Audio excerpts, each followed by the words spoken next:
Gérer pour le maître. Jusqu'à ce qu'il vienne. Une étude sous la direction de Édouard Red est présentée dans L'aventure dans la parole avec Henrietta et Ronnie. avec la contribution musicale de Robert G.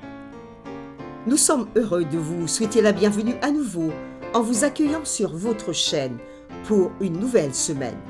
Soyez bénis par Dieu dans les séquences qui nous sont proposées.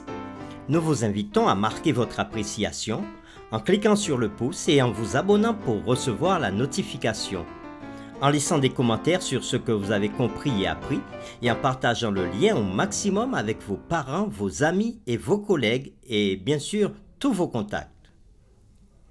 Nous avons commencé le nouveau thème de ce trimestre avec la série numéro 1, Membres de la famille de Dieu. Puis la série numéro 2, Les alliances de Dieu avec nous. La série numéro 3, Le contrat de la dîme. La série numéro 4, Des offrandes pour Jésus. La série numéro 5, Faire face à la dette. Et la série numéro 6, Amasser un trésor au ciel.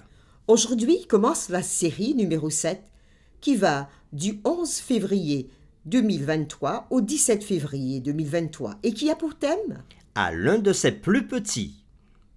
les lectures de la semaine concernent les chapitres suivants.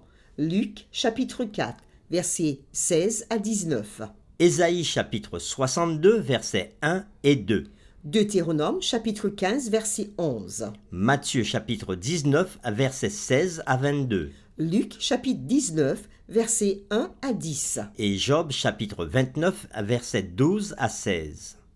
Le texte à mémoriser de cette semaine que nous vous invitons à dire avec nous se trouve dans Matthieu chapitre 25, le verset 34.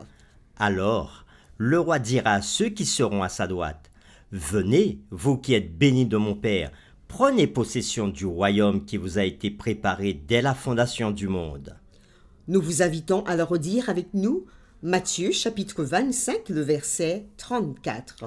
Alors, le roi dira à ceux qui seront à sa droite, « Venez, vous qui êtes bénis de mon Père, prenez possession du royaume qui vous a été préparé dès la fondation du monde. » La Bible parle souvent des étrangers, des orphelins et des veuves. Ce groupe d'individus peut être celui que Jésus désignait par le terme « l'un de ses plus petits de mes frères ». Comment pouvons-nous identifier ces personnes aujourd'hui? Les étrangers à l'époque biblique étaient des individus qui ont dû quitter leur patrie peut-être à cause de la guerre ou de la famine.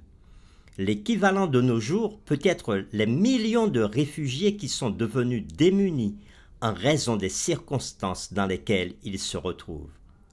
Les orphelins sont des enfants qui ont perdu leur père à la guerre, dans un accident ou une maladie.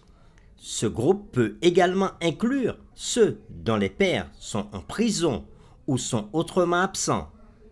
Quel vaste champ de service nous est exposé ici. Les veuves sont des femmes qui ont perdu leur mari pour les mêmes raisons que les orphelins. Beaucoup sont à la tête d'une famille monoparentale et peuvent avoir besoin d'aide de la société et de l'Église. Dieu voulait bénir son peuple afin qu'il n'y ait pas de pauvres parmi eux, tel que nous le dit Deutéronome chapitre 15 verset 4. Cependant, la pauvreté existera toujours, et c'est ce que nous trouvons dans Matthieu chapitre 26 le verset 11, comme dans Deutéronome chapitre 15 le verset 11. En tant que tel, la mission du Sauveur incluait un soulagement spirituel et matériel pour ceux qui souffrent financièrement.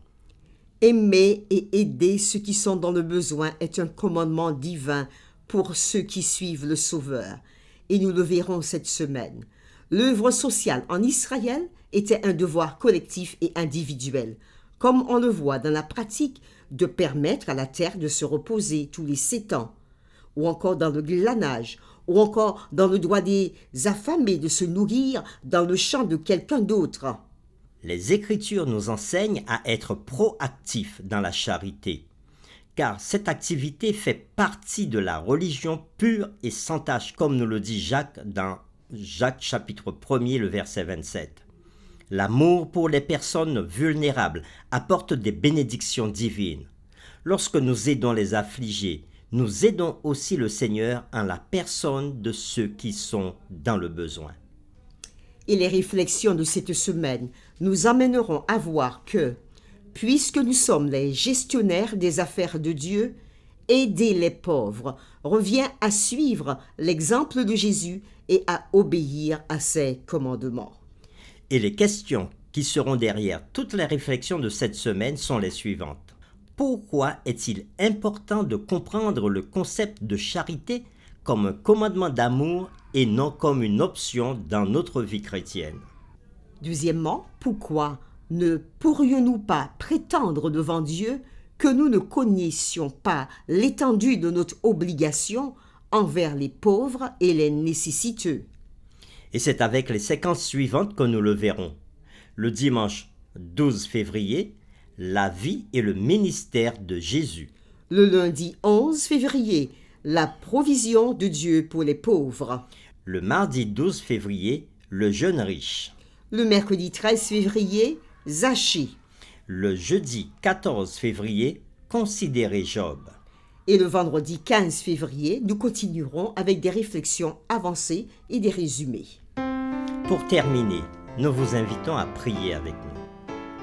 Éternel notre Père, cette semaine, tu nous donnes de nouvelles réflexions, de nouvelles séries qui nous emmèneront à comprendre l'importance d'être bon envers ceux qui souffrent, l'importance d'apporter notre aide physique, aide financière, aide psychologique pour ceux qui sont malades, parfois affligés, et aide spirituelle pour ceux qui sont découragés et qui ont perdu la notion même de Dieu.